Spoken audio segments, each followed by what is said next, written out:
سلام دعنا هبلنا تخطاتلتي أقسماوان مراخب حفاش ANN نزي ساعات تتسنادو زيناتات انه فلما كان دغندي ندبتاتينا تግራይ ሎሚ ከም 2013 ዓመተ ምህረት ኣይኮናን ኢድና ዓጻጽፍና ኣይተቐመጥናን ኢሎም ዶክተር ደብረጽዮን ገብረሚካኤል ዘያሃስስ ወርቃዊ ቅያ ሰሪሖም ዝሓለፉ ጀጋኑ ደቂ ህዝቢ ዝዝክር መድረኽ ኣብ ከተማ መቐለ ተሳሊጡ መራሕቲ ዓለም ኣብ ቅልውላው ትግራይ ብቑሉዕ ክዛረቡ ኣለዎም ክብል ዓለም ለኸ ትካል ሰብኣዊ መሰላት ሂውማን ራይትስ ዎች ኣተሓሳሲቡ ውድብ ጥዕና ዓለም ኣብ ክልል ኣምሓራ ዘሎ ኩናት ተስዒቡ ግዳያት ይኾኑ ንዘለው ሰብ ሞያ ጥዕና ከም ዘተሓሳሰቦ ገሊጹ ኣብ ሃገረ ሱዳን ብዕጡቋት ዳዕመ ሰሪዕ ኣብ ውሽጢ 3 መዓልቲ 600 ሰባት ምጭፍጫፎም ሕብራት ሃገራት ኣረጋጊጹ ዝርዝሩ ይስዕብ ዘያሃስስ ወርቃዊ ቅያ ሰሪሖም ዝሓለፉ ጀጋኑ ደቂ ህዝቢ ዝዝክር መድረኽ ኣብ ከተማ መቐለ ተሳሊጡ ኣብ ትግራይ ኣእላፍ ጀግንነት ይፍጽሙ ጀጋኑ ድሕሪ ምሕላፎምን ምግድኦምን ዝዝክሮም የለን ጀጋኑ ጥራሕ ንመላዓዓሊ መንእሰይ ንጎስጓስ ኩናት መሳርሒ ይውዕሉ እዚ ድማ ብፍላይ ኣብ ዘመነ ሕወሓት መላምል ደቂ ህዝቢ ኣብ እዋን ምስቁንቋን ኩናትን ውፈር በሎን ጥራሕ ጀጋኑ ይዝከሩ እዚ ድማ ተጋሩ ታሪኽ ይሰርሑ እምበር ታሪኽ ኣይጽሕፉን እናተባሃለ ዝመፀ ዛንታ ከም ልሙድ ተወሲዱ ታሪኽ ብብረት ወይ ብሓይሊ ጥራሕ ዝስራሕ ዝመስሎ መንእሰይ ብፍላይ ማሕበረሰብ ድማ ብሓፈሻ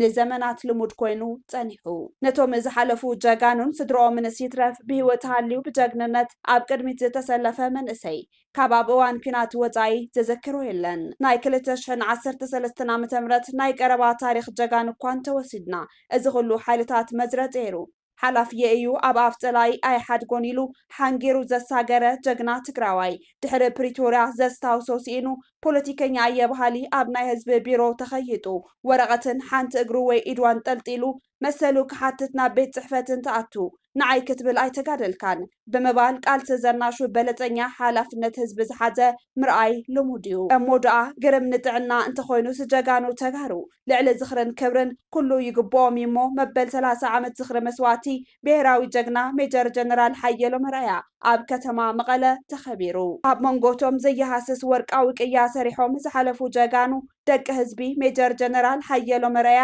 ሓደ ብምዃኑ ነዚ መሰረት ገይሩ ዝተሰናደአ መድረኽ ኣካል ስነዳን ዕቀባን ታሪኽ ህዝቢ ትግራይ ተባሂሉ 6 ለካቲት 2018 ዓመተ ምህረት ተኸቢሩ ውዒሉ ኣብ ከተማ ዓዲ ዳዕሮ ብሞተር ዝግበር ምንቅስቓስ ንሓደጋ ሞት ዜጋታት የሳጥሕ ከም ዘሎ ተገሊጹ ፍልፍላት ኣብ ከተማ ዓዲ ዓሮ ከም ዝሓበርዎ ሞተረኛታት መግንሒ ፍቓድ ዘይብሎም ስነ ምግባርን ሕጊ ትራፊክን ኣፍልጦ ዘይብሎም ብምዃኖምን ብኣብሮ ድማ ሓንቲ ሞተር ክሳብ 7 ሰብ ክትጽዕን ብምግባር ልዕሊ ዓቐን ሒዘን ኣብ ዝንቀሳቐሳሉ እዋን ሓደጋ ብሂወት ሰብ የስዕበሎ ዝምልከቱ ኣካል ዓገብ ክብሎ ይግባእ ዝበሉ ንኣክሱማውያን መራኸቢ ሓፋሽ ርእይቶ ዝሃቡ ወገናት ብዕለት 4 ለካቲት ኣማስዩ ዘጋጠመ ሓደጋ ድማ ዝያዳ ስካሕካሒ ምንባሩ ዝገለጹ ወሃብቲ ርእይቶ ነዚ ሓደጋ ትራፊክ ምኽንያት ዝኾን ዘሎ ድማ ትራፊክ ፖሊስ ብዘርእዮ ሸለልትነትን ገንዘብ ብምቕባል ልዕሊ ዓቐን ጽዒኖም ክሓልፉ ምፍቃድን ዝብሉ ሕጊ ኣልቦ ኣካይዳ ኣሽከርከርትን ፖሊስ ትራፊክን እዩሞ ዓገበሉልና ክብሉ መረረቶም ገሊጾም ሓደጋ ትራፊክ ህዝብ ብጣዕሚ ካብ ናይ ብዕለት 4 ኣብ ሞተር ሓደጋ ዘጋጠመን እዩ ናይ 4 ሰብ ህይወት ሓሊፉ ማለት እዩ ተምህረና ኣብዞም ናይ ትራፊክ ክትትል ብጣዕሚ ሕፅረታት እንዮ ተሽከርካሪ ለምሳሌ ማንጃ ፍቃድ ዘሎ ይኹን ዘይብሉ ይኹን ሰልጠነ ይኹን ዘይሰልጠነ በቃ ሎሚ ምዃኑ በቃ ወፊሩ ዘይምለሰሉ ይናወጥና ለና ዘይምክታል እዩ ኣሲርካ ፈትሕካ ምስዳድ እንዮ ተኣስሮ ንብረት ተኣስራታ ሞተር ሞኒ በተለይ ሞተር ማለት እዩ ኣብ ሞተርስ ብጣዕሚ ናብ ካብ 3000 ካብ ዝኾናና هذا عاد عرو أتيخاص 4000 3000 ዝኾናና ገለ ዳርና ፍርቁ መውዛሕትኡ ማንጃ ፍቃድ ብሕጋዊ መንገዲ ዘውፀኒ ማለት እዩ ለማ ዓንተ ኣስሮ ተሓውቲ ሞተር ሂዎ በቃ ቅርሺ ናይ መቕጣዕ ጥራይ እምበር ሓደ ነገር ካብ ዝኸውን ካብ ብፅባሕ ሓደጋ ይፈጥር ኣብ ማሕበረሰብ ኣቸጋሪ ነው ማለት እዩ 6 ሓንቲ ሞተር ተሸኪማ ተሓደራ ናፍቱ ዝተፈላለዩ ገጠራ ኣብዚ ግን ኣጋጣሚ ናይ ዝኸፈ ኸዓን ያው ስሪዎ ሰምዕዎ ንኹም ዝረዝረገን ዝኸፈ ናይ ብቕድሚ ትማሊ 4 ምሸት ነይሩ ያው ሓደ ፖሊስ ዘለዎም 4 ህይወት ዝሓለፈ ማለት በቃ መብዛሕትኦም ብሱር መብዛሕትኦም ይለካሎ አሽከርከርቲ ናይ ሞተር ዘለዎም ማንጃ ፈቃድ የብሎም በቃ ማንጃ ፈቃድ ባርት የለ በቃ ብዙሕ ወይ ከዓነ ሸለልትነት ኣለዎም ብቅርሽውን ይኸድዮም እንደገና እውን ሸለልትነት ኣለዎም ዘውፅዎውን ብገንዘብ የውፅኡ ኣለዉ ኣብዚ ሕዚ ሰዓት ብገንዘብ እዩ ዘሎ ሓቂ ብገንዘብ እዩ በቃ ኮይኑ ዘሎ ማንጃ ፈቃድ እውን ማለት ብጣዕሚ ናይ ሓደጋ ትራፊክ በተለይ ኣብ ተሽከርከርቲ 7 እያ ትፅዕን ሓንቲ ሞተር 8 እያ ትፅዕን ዘላ ሕዚ ማለት هو ኣብ ባዕሉ በቃ ዓዲ ዓሮ ንሽረ ምፃ ብስረፍቲ ከተማ ተጨረሽካ ንሽረ ምፃ ማለት ሓደጋ ዘጋጠመ ብዕለት 4 መራሕቲ ዓለም ኣብ ቅልውላው ትግራይ ብቕሉዕ ክዛረቡለዎም ክብል ዓለም ለኸ ትካል ሰብኣዊ መሰላት ሂውማን ራይትስ ዎች ኣተሓሳሲቡ ኣብዚ ሰሙን እዚ ንዓመታዊ ዋዕላ ሕብረት ኣፍሪካ ናብ ኣዲስ ኣበባ ዝኣተው ኣፍሪካውያንን ካልኦት ዓለም ለኻውያን መራሕትን ጽልዋ ፈጠርትን ኣብ ጉዳይ ትግራይን እቲ ሃገር ኣትያቶ ዘላ ቅልውላው ብግልፂ ክዛረብሉ ይግባእ ኢሉ ሂውማን ራይትስ ዎች ህዝቢ ትግራይ ብሰንኪ ዝተኻየዶ ኣዕናዊ ኩናትን ሰብ ዝሰርሖ ሰብኣዊ ሓደጋን ሕዚ እውን ኣብ ከቢድ ኩነታት እዩ ዝርከብ ዝበለ ሂውማን ራይትስ ዎች ተሳተፍቲ እቲ ዋዕላ ነዚ ጉዳይ ክርእይዎ ይግባእ ኢሉ ዋና ጸሓፊ ሕቡራት ሃገራት መራሕቲ ሕብረት ኣውሮፓን መሻርክቲ ዓለምን ብዛዕባ እቲ ህዝቢ ዝበፅሖ በሰላን በታ አንጋዲት እቲ ዋዕላ ዝኾነት ሃገር ኢትዮጵያ ኣብ ልዕሊ ህዝቢ ዝፍጸም ዘሎ ሓደጋታትን ብግልፂ ክዛረቡ ይግባእ ክብል ሂውማን ራይትስ ዎች ለበዋ ኣቕሪቡ ኣሎ እቲ ትካል ከም ዝበሎ ኣብ መበል 39 ኣኼባ መራሕቲ ሃገራትን መንግስታትን ተሳተፍቲ ዝኾኑ ኩሎም መራሕትን ኣካላት ነቲ ኣብ ኢትዮጵያ እናበላሸወ ዝኸይድ ዘሎ ቅልውላው ሰብኣዊ መሰላትን ሓዊሱ ንዘሎ ጭቡጥ ኩነታት ነቲ ኣብ ትግራይን እቲ ሃገር እናተጋሃደ ዝረአ ዘሎን ዘይምርግጋእን ጎነፅን ኣልዒሎም ክዘትሉን ከዛረብሉን ይግባእ ክብል ድማ ብኣጽንዖት ገሊጹ እቲ ኣዝዩ ዘተሓሳስብ ይብል ሂውማን ራይትስ ዎች ኣብ መወዳእታ ወርሒ ጥሪ ኣብ መንጎ ሰራዊት ኢትዮጵያን ሓይልታት ትግራይን ናብ ውግእ ዘምርሐ ጎነፅ ምፍጣሩ ነቲ ኣብቲ ክልል ዘሎ ዛጊድ ዘይሓወየ በሰላ ብቐጻሊ ከቢድ ቅልውላውን ሰፊሕ ምዝንባልን ከም ዘስዓበ ሓቢሩ ተሳተፍቲ መበል 39 ጉባኤ ሕብረት ኣፍሪካ ኢትዮጵያ ከም ኣካል ስምምዕ ሰላም 2022 ዘተጣየሸ ኣሰራርሓ ምክትታል ሕብረት ተወሳኺ ተቆጻጸርቲ ከዋፍር ክትፈቅድ ጽዕንቶ ከሕድሩን ከጽውዑ ይግባእ ዝበለ ሂውማን ራይትስ ዎች ካብዚ ብተወሳኺ ዋዕላ ሕብረት ኣብ ኢትዮጵያ ኣብ ልዕሊ ሰላማውያን ሰባት ዝፍጸም ተወሳኺ ገሰት ንምክልኻልን ካብ መራሕቲ ንጹርን ዝተዋደደን ስጉምቲ ክውሰደሉ ወሳኒ ዕድል ዝፈጥር ተግባር ክፍጸም ኣተሓሳሲቡ መራሕቲ ሕብረት ኣፍሪካ ነታ አንጋዲት እቲ ዋዕላን ከስካፉ ኣይግባእን ምስ መራሒ እቲ ሃገር ድማ ቃል ዓለማዊ ርክባት ካብ ምግባር ነቲ ጉዳይ ብግልፂ ክዛረብሉን ይግባእ ነዚ ንምግባር ድማ ክስከፉን ክፈርሑን የብሎምን ክብል ሂውማን ራይትስ ዎች ለበዋ ኣቕሪቡ ኣሎ መራሕቲ ሕብረት ኣውሮፓን ሕቡራት ሃገራትን ንኹሎም ተዋሳእቲ እንኮላይ ኣብ ወርሒ ሕዳር 2022 ስምምዕ ምቁራጽ ተጻቦታት ፕሪቶርያ ዝፈረሙን ዘይፈረሙን ጎንፂ ከወግዱን ሓዊ ከም ምስቓር ክቁጠቡን ንምክልኻል ጽዕንቶ ክገብሩ ይግባእ ዝበለ እቲ ትካል ንሲቪላዊ ሓለዋ ተበጻሕነት ሓገዛት ተበጻሕነት መሰረታዊ ኣገልግሎታትን መሰጋገር ፍትሕን ዝምልከት ቁልፊ ድንጋጌታት ንምትግባር ቀዳምነት ክህቡን ብግልፂ ክጽውዑ ይግባእ ክብል ሂውማን ራይትስ ዎች ኣብ መልእኽቱ ኣተሓሳሲቡ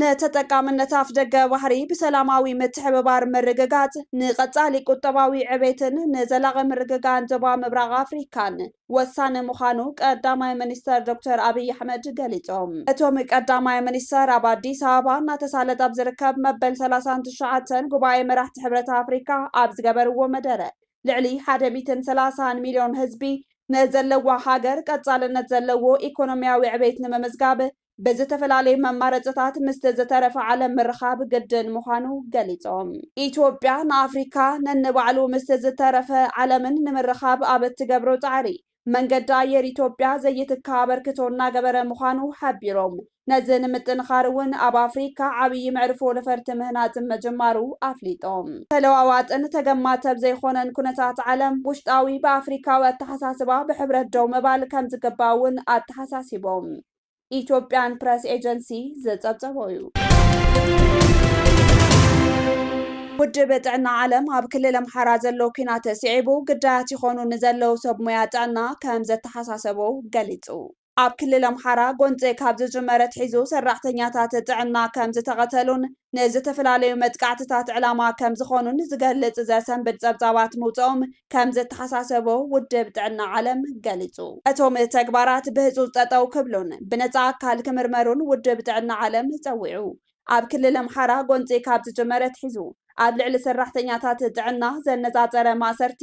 መግረፍትን ቅትለትን ዘካተተ ዘሰንብድ ጸብጻባት ይቐርብ ከም ዘሎ ዋና ዳይሬክተር ውድብ ጥዕና ዓለም ዶክተር ቴድሮስ ኣድሓኖም ገሊጾም። ዶክተር ቴድሮስ ኣድሓኖም ካብ ማሕበራዊ ገጾም ኣብ ዝዘርግሕዎ ሓበሬታ 27 ጥሪ 2018 ዓ.ም ዶክተር ጸጋሁን ስሜ ካብ ከተማ ባህር ዳር ብሓይልታት ጸጥታ ተወሲዶም ህይወቶም ሓሊፎም ከም ዝተረኸበ ገሊጾም ኣለዉ። ምቁራጽ ኣገልግሎት ኢንተርኔት ሓበሬታን ምርካብ ኣብ ዘጸገመሉ ዘሎ እዋን እዚ ተግባራት ብናፃ ኣካል ብህፁፅ ክምርመር ከም ዘለዎ ኣተሓሳሲቦም ኣለዉ። ትካላት ጥዕናን ሰብ ሞያ ጥዕናን ዒላማ መጥቃዕቲ ከም ዘይኾኑ እውን ኣስሚሮምሉ ኣለዉ። ኣብ ሃገረ ሱዳን ብዕጡቋት ዳዕም መሰሪዕ ኣብ ውሽጢ 3 መዓልቲ 6,000 ሰባት ምጭፍጫፎም ሕቡራት ሃገራት ኣረጋጊጹ። ዕጡቕ ሓይሊ ዳዕም መሰሪዕ ሱዳን ኣንጻር መንግስቲ ኣብ ዝዋግኡሉ ዘለዉ እዋን ኣብ ወርሒ ጥቅምቲ ንከተማ ኣልፋሽር ኣብ ዝተቆጻጸሩሉ እዋን ኣብ ውሽጢ 3 መዓልታት ጥራይ ልዕሊ 6,000 ሰባት ከም ዝተቐተሉ ኣብ ጸብጻብ ሕቡራት ሃገራት ዝተጠቐሱ ገዳያትን መሰኻኽርን ኣቃሊዖም። እቲ ጸብጻብ ጅምላዊ ቅትለት ስቅያት ጨዋያታትን ኣብ ልዕሊ ሰላማውያን ሰባት ዝተገበረ ጸታዊ ዓመፅን ዝምልከት መርትዖታት ይጠቅስ። እዚኦም ድማ ገበናት ኩናትን ኣንጻር ሰብኣውነትን ዝሕሰቡ እዮም ይብል። ዳዕም መሰሪዕ ብዛዕባ እቲ ጸብጻብ ርእይቶ ይሃበን እንተኾነ ቅድሚ ሕጂ ንዝቐረበሉ ተመሳሳሊ ክስታት ክነጽጎ ጸኒሑ እዩ ክብል ውድብ ሕቡራት መንግስታት ወቒሱ።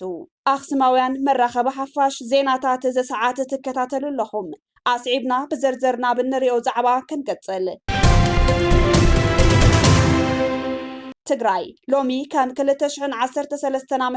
ኣይኮናን ኢድና ዓጻጺፍና ኣይተቐመጥናን ኢሎም ዶክተር ደብረጽዮን ገብረ ሚካኤል። ተኽሲ ተኸፊቱልና ንሕና ድማ መልሲ ሂብናሉ ኢሎም ዶክተር ደብረጽዮን ገብረ ሚካኤል። ኣብ ትግራይ ዘሎ ዓጸቦ ብኹናት ዶ ብሰላም ይፍታሕ? ኣኽሱማውያን መራኸቢ ሓፋሽ ብዕምቋት ዝዳህሰሶ ዛዕባ እዝቕነዩ ሎሚ ከም 2013 ዓ.ም ኣይኮናን ኢሎም ዶክተር ደብረጽዮን ገብረ ሚካኤል ሓቅስያ ብርእሳ ተሓስካያ ብእግራ ከም ዝበሃል ዶክተር ደብረጽዮን ብምኽንያት መበል 51 ዓመት ምጅማር ዕጥቃዊ ቃልሲ ኣመልኪቶም 5 ለካቲት 2018 ዓ.ም መግለጺ እንትህቡ ሎሚ ከም 2013 ዓ.ም ኣይኮናን በሉ ትኽክል እዩ። ትግራይ ኣብዚ እዋን ከም 2013 ዓ.ም ኣይኮነትን ስሩዕ መንግስቲ የብላን። ሰራዊታ ኣብ ክልተ ተኸፊሉ ውድባዊ መራሕታ ኣብ ክፍልፋላት ተኸፋፊሎም ትግራይ ኣማይታ ሸሓት ድራር ለይቲ ዘይረኽቡ ኣብ ደገ ተበቲኖም ዝሓድሩ ተመዛበልቲ ኣለውዋ። ቁጠባዊ ምንቅስቓሳት ደስኪሉ መንእሰይ ትግራይ ተስፋ ሰላም ሲኢኖም እግሮም ናብ ዝመርሖም ይበታተኑ ኣለዉ። ግዝኣታዊ ሓድነት ትግራይ ኣብ ትሕቲ ወረርቲ ሓይልታት ወዲቑ ብሰንኪ ኩናት ዝተጎዱ ጀጋኑ ተጋደልቲ ቁስሎም ሕክምና እናጠለበ ኣብ ስቓይ ኣለዉ። እወ ናማን ዶክተር ሎሚ ትግራይ ከም 2013 ዓ.ም የላን እሙዳ እዚ መግለጺ ንዝኽሪ ምጅማር ብረታዊ ቃልሲ 17 ዓመት ለካቲት 11 ዶ ንምጅማር ኩናት ማይዳጉሻ ቀሪቡ ዘስዕበ ትሕዝቶ ዘመልሶ ሓቂ እዩ። መንግስቲ ፌደራል ብሰራዊት ይኸበና ኣሎ ናብ ተኽሲ ተሰጋጊሩ ኣሎ ሕዚ እውን ሰላም ንብል ኣለና ከም 2013 ዓ.ም ከይመስለኩም ብቴክኖሎጂ ክንብጥሰኩም ኢና ብምባል ናይ ኩናት ጎስጓሳት ይስምዑ ኣለዉ ክብሉ ዝኸሰሱ ዶክተር ደብረጽዮን ገብረ ሚካኤል ንድሕሪት ምልሲልና ኣብ መፋርቕ ወርሒ ጥሪ 2018 ዓ.ም ኣብ ጸለምቲ ማይዳጉሻ ዘጋጠመ ሓቂ ተደሪኽና ኩናት መን ጀሚርዎ ክንርኢ ክንፍትን 24 ጥሪ 2018 ዓ.ም ፕሬዝደንት ጊዜያዊ ምምሕዳር ሌተናል ጀነራል ታደሰ ወረደ ብዛዕባ ምጅማር ኩናትን ላዕላይን ታሕታይን ጸለምቲ ማለት ማይዳጉሻ ንዝቐረበሎም ሕቶ እቲ ኣብ ምዕራብ ትግራይ ነቂጡ ግዛኣት መሬት ትግራይ ሒዙ ዘሎ ሓይሊ እንታይ ከም ዝመስል ኣጀንዳ ንምቕያር ዝተወሰነ ሓይሊ ትግራይ ናብ ማይዳጉሻ ላዕላይን ታሕታይን ጸለምቲ ክላኽ ወሲና እዚ ድማ ንመከላኸሊ ሃገር መፂና ኣለና ንምባል ዝኣክል ጥራሕ ምዃኑ እዩ ይብሉ ጀነራል ወዲ ወረደ። ነዚ ተኸቲሉ ድማ እቲ ግጭት ተጀሚሩ ብምባል ነቲ ኣብ ማይዳጉሻ ዘጋጠመ ኩናት ጅማርኡ ኣነፂሮም ታሕቲ ሕዚ ናብ ናይ ጸለምቲ እንድያ እንታይ ዳይ ኮይኑ ፍቱ መጨረሻ ዘጋጠመ ዝብል ዝተወሰነ ሓይሊ ክነሳገር ተወሲኑ ዝተወሰነ ሓይሊ ፀጋም ላዕላይ ጸለምቲ ገጽ ኣቢሉ ታሕታይ ጸለምቲ ገጽ تحتاج تسلم تقصون نير إذا ناي مانوفر ناي مقبر أجندة كم حدش كل عن ناي مقبر من قصاصي ناي من قصاصي يكونن تلفات مو يخيد وق كل يوم ناي وق صالة الفا كل يوم متينا لنا يكا ناي مبالي سلازي شجر فتح زخلل المجدي كان مبال أنصاري حد سبيسفيك تستيقبل لتلاخا ينيرو جت قديم دار تايتغور ماتيهم نزينا مسينا تملسو خمسيو قلبنا طوالنا اوتوماتيكال نا جت تاتي بيمانغس نارجي افزي كما ما يدبشا تصوني كونت انت داليا سيلو مفتدن دس كيف كفيلو نالو يوم توعيهم او تزارر يوم خمسي سنة بلازي مخنات كما عند جت قديم بخالق ገጽ ኣብ ጸለምቲ ንዝኸፈተልና ተኽሲ መልሲ ሂብና ዝብል ቃል ዶክተር ደብረጽዮን ገብረ ሚካኤል ንረክብ ኣብቲ ጽሑፈይ ጻሕፈነን ተኳስውን መከላከያ ናብ ሰራዊትና ዝተኮስ ኾንሱ ናይ ጸለምቲ ተኳስንሱ ብሰላም ጸገማይ ፈትሕ ይብሉ ተኽሲ ድማ ተኽሲ ትመልስ ማለት ዳራት ገብር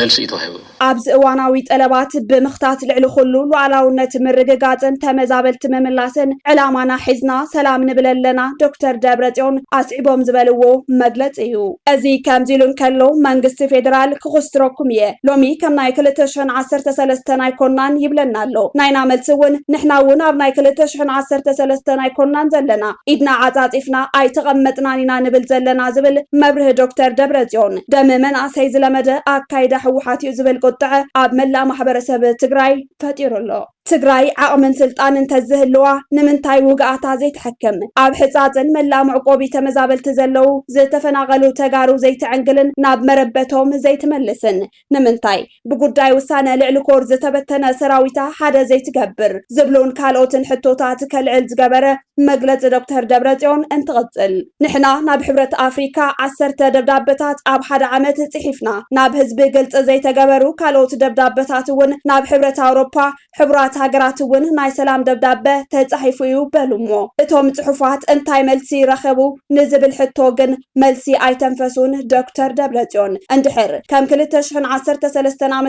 ተዘይኮንኩምስ ባዕልኹም ተዋጽእዎ ዝብል መልሲ ዝረኸበ ይመስል ንናይ ሰላም ደብዳቤታት ብተኽሲ ተዓጅቦም እዚ ከምዚ ኢሉ እንከሎ እቲ ጉዳይ ፖለቲካዊ እዩ ብፖለቲካዊ መንገዲ ይፈታሕ ኢና እንብል ዘለና ክብሉ እውን ተሰሚዖም ዶክተር ደብረጽዮን ብዓይኒ ፖለቲካማ መንግስቲ ፌደራል ንሕወሓት ካብ ፖለቲካዊ ውድብነት ካብ ዝሓካ 10 ወርሒ ኣቕፂራላ እዚ ክዝንጋዕ ዘይግብኦ ጉዳይ ፖለቲካ ኮይኑ እቲ ሕዚ ትግራይ ኣንጸላሊዋ ዘሎ ሓደጋ ናይ ህልውና ሓደጋ እዩ ዝብል ዓብይ መብርህ ድማ ፖለቲካ ብኸመይ ምስ ሓደጋ ህልውና ይተኣሳሰር ክምለስ ዝግብኦ ሓቂ እዩ انت زحل بإيدك انت وعي بمانكا كم زبهال اتمغلطي مس حزبنا كوينا زين سغرو صقم يلن ون اكاتيتو حزب ما كم 2013 عام يلن تغاليصيو بريتوريا بتخص تطحيس ايو እንዳተባሃለ بخميدا وعل بريتوريا كخبر از مبره زطلب እንዳሃለወ ከይዳ ተንበርከኹ ትብል ያመጽያ ንሕና ድማ አይንን ብርከኽን ዝበልዎ መግለጽ ዶክተር ደብረጽዮን